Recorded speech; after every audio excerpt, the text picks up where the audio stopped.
नमस्कार। सीरीज भारत में आप सभी का एक बार फिर से स्वागत है। खबर है अहमदाबाद से है, जहां पर दोहरे हत्याकांड के आरोपी को ग्रामीण एलसीबी टीम ने गिरफ्तार किया है।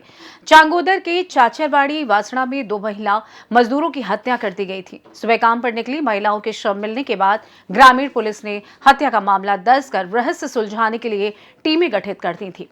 मटोडा के विजय भाई की 45 वर्षीय मां जतनबेन सोलंकी और दादी सोनमबेन सोलंकी मिलकर मजदूरी करती थी। पिछले सोमवार की सुबह दोनों मजदूर कबाड़ धातु बीनने के लिए निकले थे। शाम तक घर वापस नहीं लौटने पर खोजबीन शुरू की गई और इस दौरान चाचरवाड़ी वासड़ा के पास दोनों महिलाओं के शव बरामद हुए। उच्च अधिकारियों सहित पुलिस का काफिला घटनास्थल पर पहुंचा और जांच शुरू कर दी गई। ग्रामीण एलसीबी, एएसओजी, डॉग स्क्वाड व अन्य की टीम ने क्षेत्र में लगे सीसीटीवी कैमरों, तकनीकी सूत्रों व मानव सेल की मदद से आरोपियों की गिरफ्तारी के लिए जांच में जुट गई। ग्रामीण एलसीबी टीम ने भोले लालमन नामक आरोपी को मध्य प्रदेश के प्रतापपुर से गिरफ्तार कर कुछ ही दिनों में हत्या की गुत्थी सुलझाकर बेहतरीन काम किया है। फिलहाल आरोपी को हिरासत में लेकर कानूनी कार्यवाही शुरू कर दी गई है।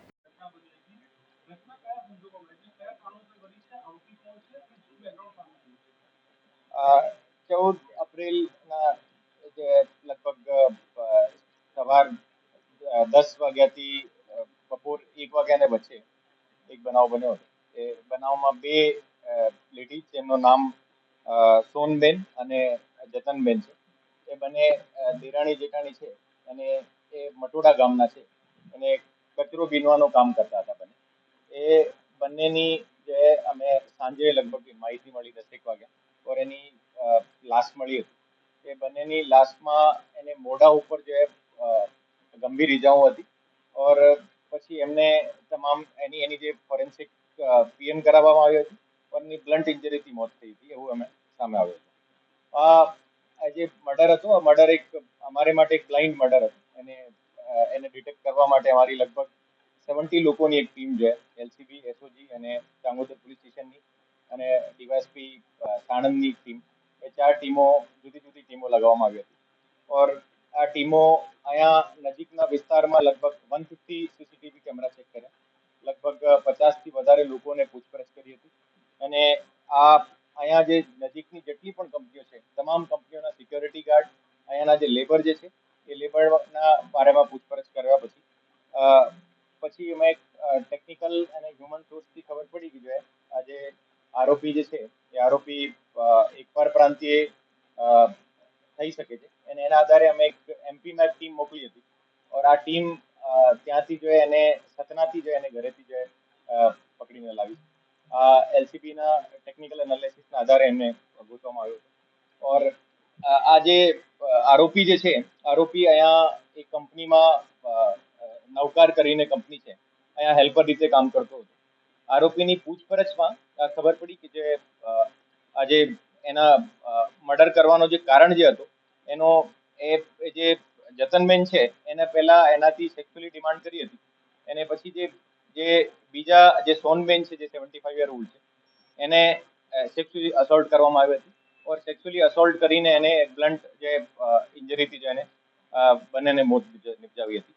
और જે મર્ડરમાં જે વેપન જે હતો એ પથ્થરનો યુઝ કરીને જે છે એને મોત નિપજાવવામાં આવી હતી. और જે મર્ડરનું કારણ જે છે આ સેક્સ્યુઅલ અસોલ્ટ છે એને જે રજીસ્ટર કરતી હતી બંને और એને આધારે એની જે મોત થઈ છે. આરોપી જે છે આરોપી છેલ્લા 3 મહિનાથી જાન્યુઆરીથી જે છે અહીંયા કામ કરતો હતો નવકાર કંપનીમાં અને આરોપીની ઉંમર જે છે 48 યર્સ છે. એને પોતાના પરિવારમાં 4 એને દીકરા છે, એની વાઈફ ત્યાં એના ગામમાં રહે છે અને અત્યારે આરોપી જે છે અમારી કસ્ટડીમાં છે और એને વધારે રિમાન્ડ માંગવાની અત્યારે આગળની તપાસ ચાલુ છે.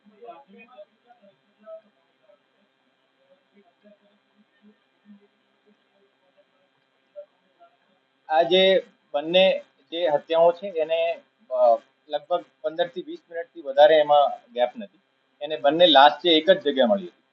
તો એને લાશ પણ જે છે કચરાના જે ઢેરના નજીક મળી હતી और લગભગ 15 થી 20 મિનિટનો ગેપ હતો બંને હત્યાઓમાં.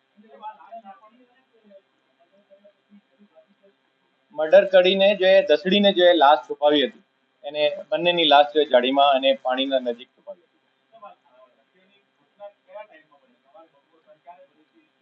હત્યાની ઘટના જે છે આ લગભગ 11 સાડા 11 વાગ્યાના આસપાસ બની હતી ઓર આ જે જગ્યા છે આ લગભગ સુનસાન જગ્યા છે ઓર અહીંયા તમામ કંપનીઓનો કચરો નાખવામાં આવે છે ઓર આ જે બંને લેડી છે એ બંને ભોગ બનનાર જે ત્યાં કચરો બીનવા ગઈ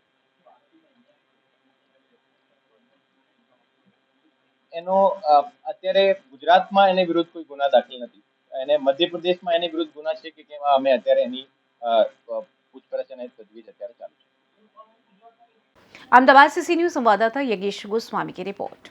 फिलहाल के लिए इस खास रिपोर्ट में बस इतना ही। देश दुनिया की तमाम बड़ी खबरों को जानने के लिए जुड़े रहिए सी न्यूज भारत के साथ। हर खबर आपके साथ, आपके हाथ।